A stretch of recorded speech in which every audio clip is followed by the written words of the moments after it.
اور اپنے پیٹ کو قابو میں کرنا پڑتا ہے۔ یہاں آپ کا مقابلہ اپنی انا سے ہے۔ جب کوئی آپ کو گالی دے اور آپ خاموش رہیں، جب آپ کو غصہ آئے تو آپ پی جائیں، جب آپ کا دل نرم بستر چاہے اور آپ سجدے میں گر جائیں، یہ ہے مجاہدہ۔ فقیر وہ نہیں جو پہاڑوں میں جا کر بیٹھ جائے، فقیر وہ ہے جو دنیا کے ہجوم میں رہ کر اپنے نفس کو قابو میں رکھے۔ اگر آپ اپنی خواہشات کو اللہ کی رضا کے لیے قربان کرنا سیکھ رہے ہیں تو مبارک ہو، آپ مجاہدے کی وادی میں داخل ہو چکے ہیں۔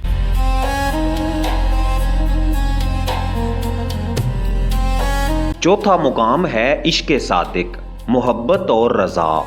جب نفس تھک جاتا ہے اور روح غالب آ جاتی ہے تو چوتھا مقام شروع ہوتا ہے، محبت۔ اب مجاہدہ بوجھ نہیں رہتا، اب تہجد کے لیے اٹھنا تکلیف نہیں دیتا، بلکہ محبوب سے ملاقات کا شوق بن جاتا ہے۔ اس مقام پر سالک مقام رضا پر فائز ہو جاتا ہے۔ اس کا رب اسے جس حال میں رکھے وہ راضی رہتا ہے، وہ تکلیف میں بھی مسکراتا ہے، کیونکہ وہ جانتا ہے کہ یہ تکلیف بھی اس کے محبوب کی طرف سے ایک تحفہ ہے۔ یہاں پہنچ کر انسان کو کائنات کی ہر شے سے پیار ہو جاتا ہے، اسے ایک چیونٹی سے بھی اپنے رب کی ثنائی نظر آتی ہے۔ یہاں سالک کا دل عشق الہی کا مرکز بن جاتا ہے۔ اس مقام پر آپ کو لوگوں کی تنقید اور تعریف سے کوئی فرق نہیں پڑتا، آپ کی دنیا صرف آپ اور آپ کا رب بن جاتی ہے۔ پانچواں مقام حیرت کا ہے۔ یہ وہ مقام ہے جہاں سالک کی زبان گنگ ہو جاتی ہے اور عقل سجدے میں گر جاتی ہے۔ اولیاء فرماتے ہیں کہ جب اللہ اپنے بندے پر کائنات کے وہ اسرار کھولتا ہے جو عام آنکھ نہیں دیکھ سکتی تو بندہ ایک گہری حیرت میں ڈوب جاتا ہے۔ یہاں پہنچ کر آپ کو احساس ہوتا ہے کہ آپ جس علم پر فخر کرتے تھے وہ تو سمندر کے سامنے ایک قطرے کی بھی حیثیت نہیں رکھتا۔ اس مقام پر آپ کو کائنات کے ہر ذرے میں رب کا رقص نظر آتا ہے۔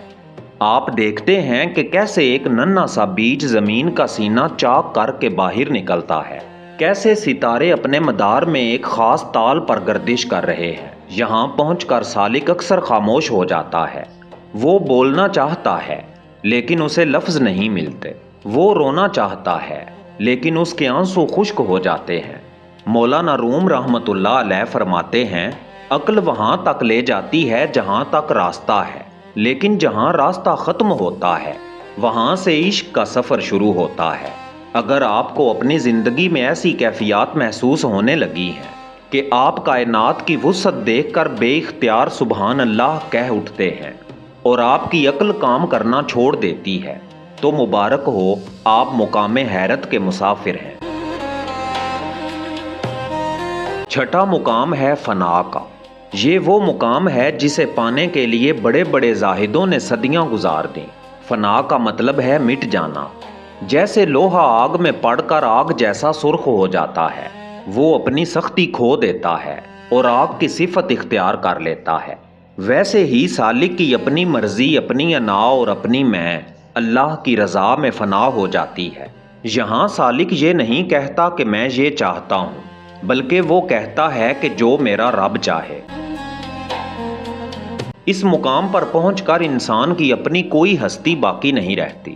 حضرت سلطان باہو رحمت اللہ علیہ فرماتے ہیں، الف اللہ چمبے دی بوٹی مرشد من وچ لائی ہو، نفی اسبات دا پانی ملیا ہر رگے ہر جائی ہو۔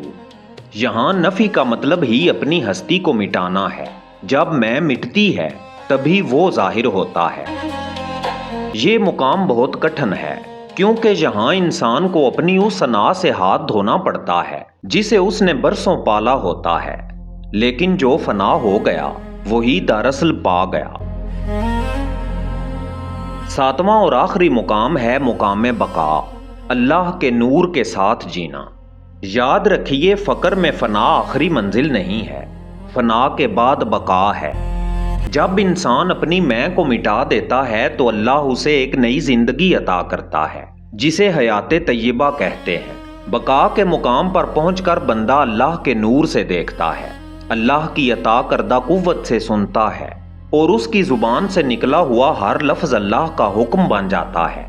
یہی وہ لوگ ہیں جنہیں دنیا ولی یا صاحب کرامات کہتی ہے، لیکن ان کے لیے کرامات کی کوئی اہمیت نہیں ہوتی۔ ان کے لیے سب سے بڑی کرامت اپنے رب کے ساتھ ہر لمحہ جڑے رہنا ہے۔